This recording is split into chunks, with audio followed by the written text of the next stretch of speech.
Welcome back, this is CerealSnax, and today I want to talk about the lore of one of the zones in Guild Wars 2, the Plains of Ashford.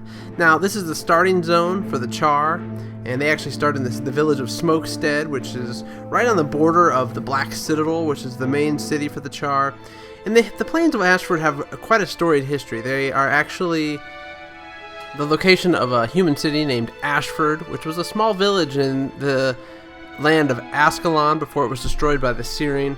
Now, if you're not familiar with Guild Wars 1 history, the Syrian was essentially something that the Char called forth, and they did it. It was kind of a really devastating attack, more or less, and it really devastated the human kingdom of Ascalon and the land itself. It caused all kinds of stuff. It destroyed the land. It removed a lot of the rivers from the land. A lot of them were replaced with tar. And really it just was completely destructive. So what the Syrian did was essentially bring the kingdom of Ascalon to its knees. And in Guild Wars 1, at the end, the humans are still kind of fighting and still trying to resist the Char invasion. But in Guild Wars 2, that apparently failed, because now the Plains of Ashford are just filled with ghosts, and there's really no live humans left defending what's left of their outside of the city of Ascalon, this little city of Ashford. There's some notable areas inside the Plains of Ashford. One is the BARRADIN vaults, which belong to Duke BARRADIN, and Duke BARRADIN's estate is actually located in this area.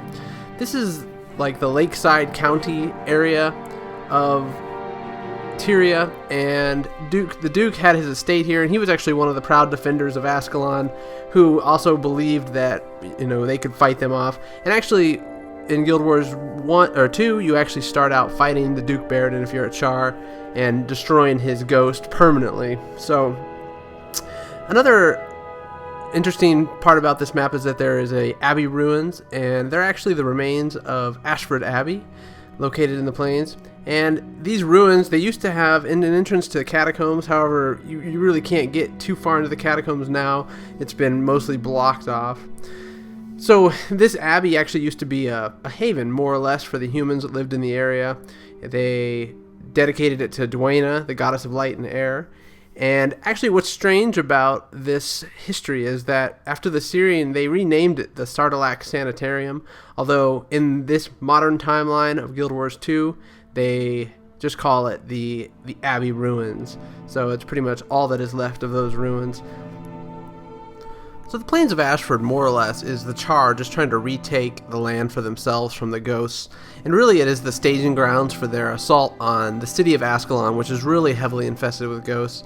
And they really want to retake that city for the glory of Char. Now, there's some interesting things in this area as well. There's, of course, it connects to the Black Citadel. You can get to the Ascalonian Catacombs, which is a dungeon that you can do. It's actually a level 30 dungeon. It also connects to the Blades Ridge Steps, the Diesta Plateau, and the Iron Marches. And those are all other areas that I will talk about at some point in time. You can actually, if you're a ranger, there's some cool juvenile animals that you can get in this area. You can get the blackberry, you can get the hyena, you can get the whiptail devourer, and the red moa. So some neat ones that you can get to add to your pet collection. There's a lot of vistas too. There's 10 vistas. You probably are watching some of them now as I'm talking. Another notable location in this map is the Ascalon City ruins, which are on the northern side of this map. And really, that's part of the human city that was located there. And it was pretty much left in ruins after the Syrian. So, at one point in time, there was a king, and this king, Adalburn, tried to defend this city, and that was where he did his final defense. He tried to basically fight back the Char at this part and completely lost. So now the entire city is a ghost town. It's got all kinds of spirits of the guards that continue to watch over it for all eternity. So as the story goes, this king activated the powers of his sword, Magdair, and that power was called the FOEFIRE.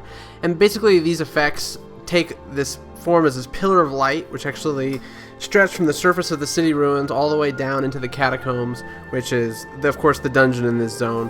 So that's something to look out for if you're in this zone as well. It's pretty cool. So the last two real notable things in this zone are, well, actually the last three notable things are the Shard of War, which is actually one of the few remaining crystals that fell down from the sky from the Syrian. So during the Syrian, there were a bunch of crystals that came down and destroyed the land. The other thing really close to there is the Dead God's Lair, which is actually an old statue. It's pretty neat, to the human god Balthazar. The area has been overrun with Grawl, and they call him BADAZAR, which I thought was kind of amusing. And then finally, the last thing in this zone that I thought was noteworthy was the Loreclaw Expanse Jumping Puzzle. I have another video out there about that if you want to follow the link that'll pop up on your screen. And beyond that, it's a pretty amazing zone. It's basically just, in summary, the Char building up their machines of war, taking over the land for themselves, and beating back the ghosts. So, hope you enjoyed my quick look at Plains of Ashford.